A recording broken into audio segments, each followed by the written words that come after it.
La prière est une âme puissante. La prière est la chose qui a la capacité de remuer le ciel, le monde spirituel et imposer le règne de Dieu sur la terre. Lorsque nous lisons le livre de Daniel, nous voyons que le règne de Dieu a été imposé à Babylone avec Daniel, Shadrach, Meshach et Abednego. Ces jeunes qui étaient partis en tant qu'esclaves, mais n'étaient pas esclaves dans la tête. Quelle que soit leur position qu'ils occupaient à Babylone, en tant qu'esclaves, ils n'étaient pas esclaves dans la tête. Ils se sont vus comme des ambassadeurs de Dieu sur le territoire de Babylone. Et en tant qu'un ambassadeur, il y a quelque chose de positif que tu dois apporter là où Dieu t'envoie. Le territoire que Dieu te donne en tant qu'ambassadeur, tu peux être un prisonnier, tu peux être quelqu'un qui travaille quelque part, tu peux être quelqu'un qui travaille dans une société, tu peux être peut-être en captivité quelque part dans un pays, tu peux être peut-être, comment on appelle ça, tu peux être rentré par la petite porte peut-être en Europe ou aux États-Unis ou je ne sais où encore. Mais sache que si tu as confiance à la prière, si tu as confiance au Dieu qui exauce la prière, tu peux être un ambassadeur dans le territoire que Dieu te donne ou le lieu où Dieu te pose. Ces quatre jeunes étaient comme des ambassadeurs à Babylone.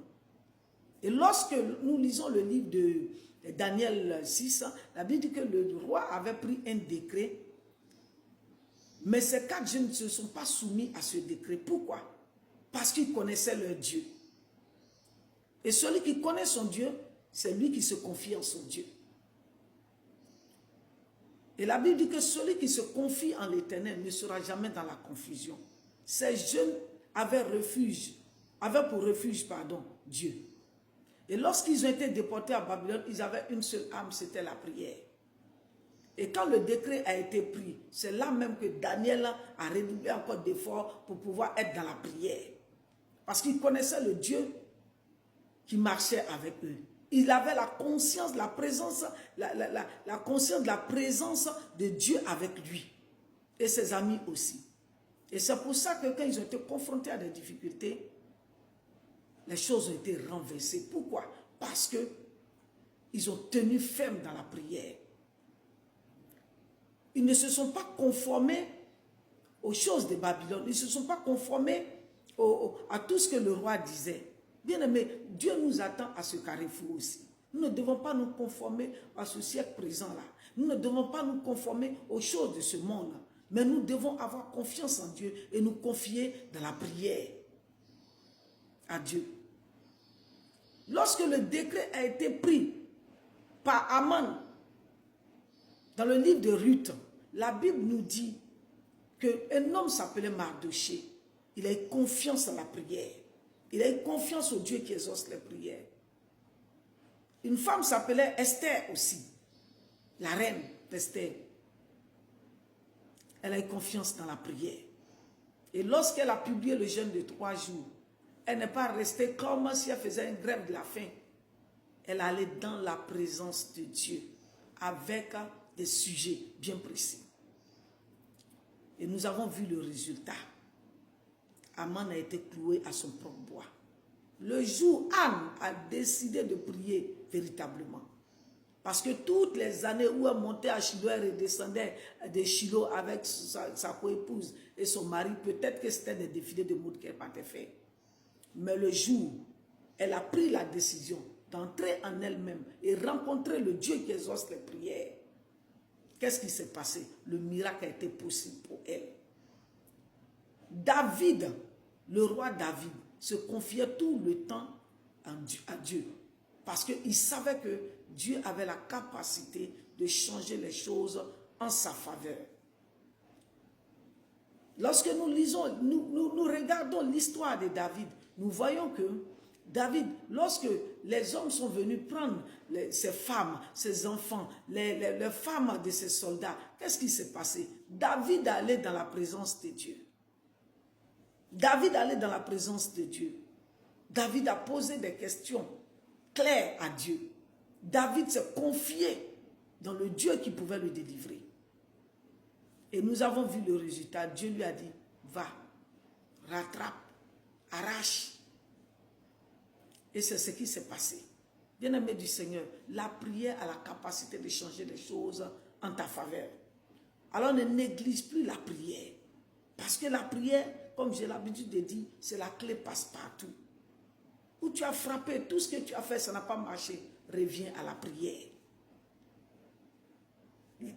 Ton premier recours doit être la prière. Parce que la prière peut t'emmener à une dimension que tu ne maîtrises même pas. La prière peut te positionner dans une position que tu ne maîtrises même pas.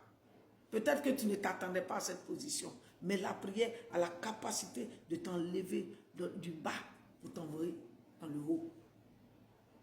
Alors, bien-aimé du Seigneur, j'aimerais t'encourager à la prière. J'aimerais t'encourager encore à la prière. Parce que la prière va changer ta situation. Quelle que soit la situation que tu traverses, quelle que soit la situation que ta nation traverse, quelle que soit la situation que ta famille traverse, sache une chose. Si tu apprends à te confier dans la prière à Dieu, alors Dieu répondra à tes prières et tu verras le changement dans ta vie. Parce que, bien-aimé du Seigneur, tout se passe dans le monde spirituel. Et lorsque nous adressons la prière à Dieu, puisque nous ne voyons pas Dieu, lorsque nous lui adressons la prière, bien-aimé du Seigneur, cela secoue le ciel. Et la terre est exaucée. Pourquoi? Parce que nous sommes sincères. Parce que nous attendons véritablement ces résultats-là. Nous attendons ces réponses de la part du Seigneur. Et la Bible dit que lorsque Dieu visite la terre, il apporte l'abondance. Bien-aimé du Seigneur, Dieu n'est pas un homme pour mentir, ni le fils d'homme pour se repentir. S'il te dit, viens dans sa présence, s'il te dit, venez à moi, vous tous qui êtes fatigués, chargés, je vous donnerai du repos, c'est parce que Dieu sait qu'il va t'exaucer. Et lorsque Dieu te donne du repos, bien-aimé du Seigneur, tu es véritablement dans le repos. Peu importe les bruits qui se passent autour, Dieu te donne le repos. Alors j'aimerais t'encourager à la prière. Si tous ces grands hommes, ces grandes femmes dans la prière, dans la Bible, ont eu des résultats ou obtenu des résultats à travers leur prière, ce n'est pas toi qui crois en la prière qui n'aura pas de réponse positive à tes prières. Alors j'aimerais t'encourager à demeurer ferme dans les voies de Dieu. Et sois comme un ambassadeur là où Dieu te positionne.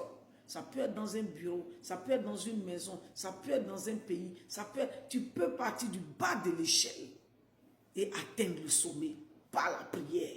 Et moi je crois en la prière et je crois aussi dans tes prières et je crois en Dieu qui exauce tes prières.